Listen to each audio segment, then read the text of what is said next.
It's no surprise that Boston is home to the biggest Irish population in the country, but it turns out the Bay State also attracts the most Brazilian immigrants per capita.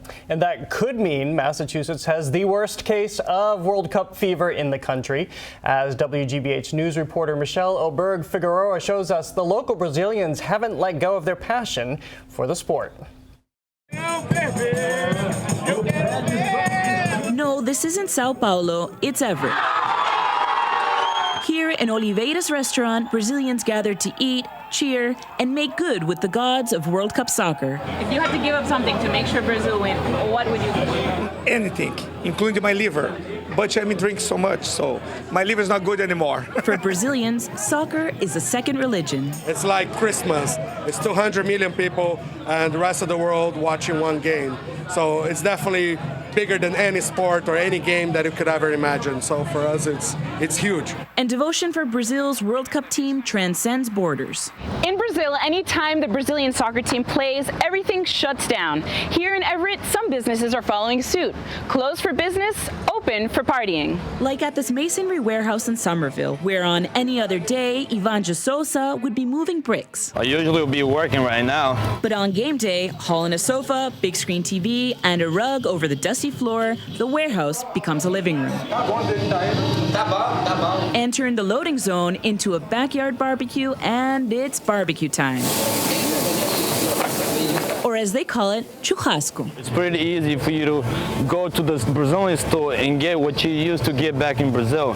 So eat, if you guys want to drink, there's Brazilian soda out there, there's beers, and just enjoy yourself. But any comparisons to a Super Bowl cookout and Brazilians scoff. The World Cup is much bigger than that, says local radio host Ludo Gardini. If you get the Super Bowl and you multiply by 50, and then you do the Super Bowl every 4 years. Bem-vindos a Brasil 2014. On Portuguese language 1360 AM, all talk is on Team Brazil. 20ª Copa do Mundo. But Gardini is cautioning his fellow countrymen and legendary partiers not to let World Cup fever turn into World Cup delirium. Nessa celebração, muita emoção e no drunk driving, no vandalizing. In short, don't get yourself arrested.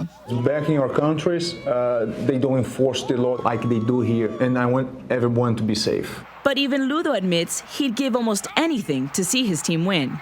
I would give up my hair. And that's giving up something very big? Very big, very big, because the hair is precious. What else can be said about a culture that has more than 7 ways to say the word cool? Ótimo, legal, maneiro, 10, show de bola, super, how many so far? But for the next month, only one word really matters.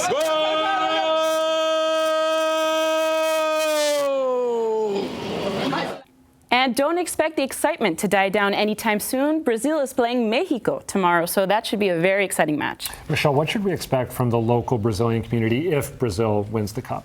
Well, when I was filming, I went into a restaurant in Everett, and they were saying that they're already scheduling with the city to see if they can close down one of the main streets. So you can imagine he has full faith that they will make the final and win the final. Very cool. Michelle, thanks for that. Thanks, Adam. Now, the excitement over the World Cup has been tempered by protests in Sao Paulo.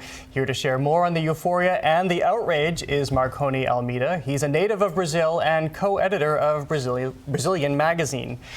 But before we talk about the protests, I just want to get a sense of what the place of soccer is in the country, which I'm sure that passion is what's fueling the protests in some regard. But what is the place of soccer in that country? Well, pretty much everywhere in Brazil. São Paulo and Rio, especially Rio, because Maracanã has just opened it. It's a new stadium. But everywhere where you go in Brazil, people are just watching the game, regardless of any protest. They're watching the game, making their barbecue, having their beer, and having fun. And Brazil is known for a distinct style of soccer, correct? Can you tell us a little about that? Well, Brazil, first of all, is the only team that has won the World Cup 5 times in the world. And Pelé is famous, and now Neymar is famous. Everyone is famous. That is the main sport, is the main passion of the country. So that style that you always go and attack the team. That's what Brazil is known for. And a little flamboyant, right? Dancing, samba-esque moves, right? Whenever you are playing soccer, you have to add the barbecue, the big churrasco, and then you have to add samba to it. All right, let's bring in Marco Werman, the host of WGBH's National Show of the World and a bit of a soccer aficionado himself. Marco, given the unique place that soccer has in Brazil, were you surprised at the pushback that we've seen? I mean, there have been a lot of scenes of protests, some of which were violent. Did that take you aback? Well, not really. I mean, the world has been kind of on this protest story for almost a year now because it was a massive hike in bus fares and transport fares in Brazil across the country a year ago, around the time of the Confederations Cup, which was taking place in Brazil, and people went completely nuts about that. I mean, it was, we're talking a country where some average Brazilians pay up to 40% of their income in taxes. So they expect a lot from their government.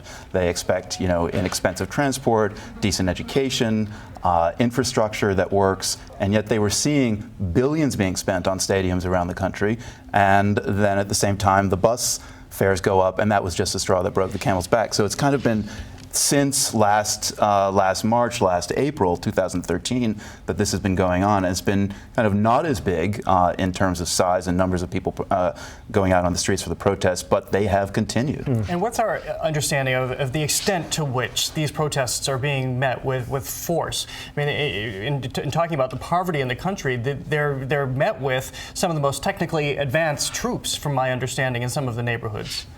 Well, some of those troops were used to clear out favelas, some of the slums in Rio and Sao Paulo, to make the places safer, to clean up the neighborhoods. But at the same time, those same forces have gone out in the streets. Not many people died in those protests, I think about 10, but there are a lot of people arrested.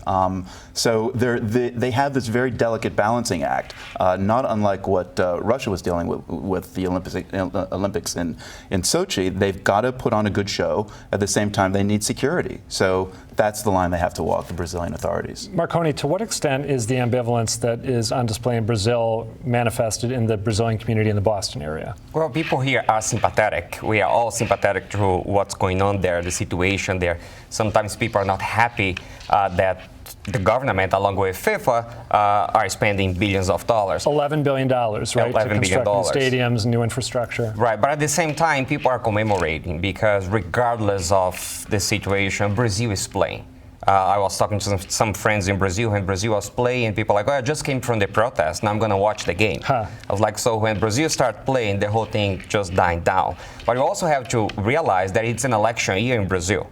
I'm sure if this was not an election year, yeah, some protests would probably happen, but not in this high grade as it is right now. Yeah, how much of a public relations disaster is this for the country, and how deeply does it seep in terms of its president and government and where the country goes forward, with the world now seeing the country through this lens? I think it's a prejudice for the whole political situation that's happening in the country. Of course, it is a wake-up call where the current president and her opponents are going to use all these rallies during the presidential election that's happening in October.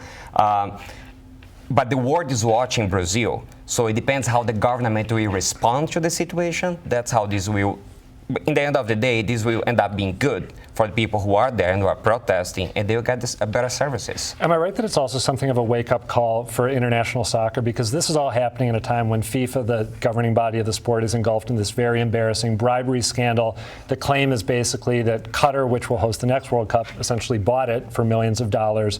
Top officials, I believe Franz Beckenbauer, the former German soccer great, has been suspended. In addition, there's concern about whether it's even appropriate to play the next Cup in Qatar in these incredibly hot months. Right. So isn't there a lot of scrutiny being directed at the way high-level international soccer does business? Yeah, absolutely. I mean, there was a match-fixing scandal a couple of weeks ago that was revealed in the New York Times as well.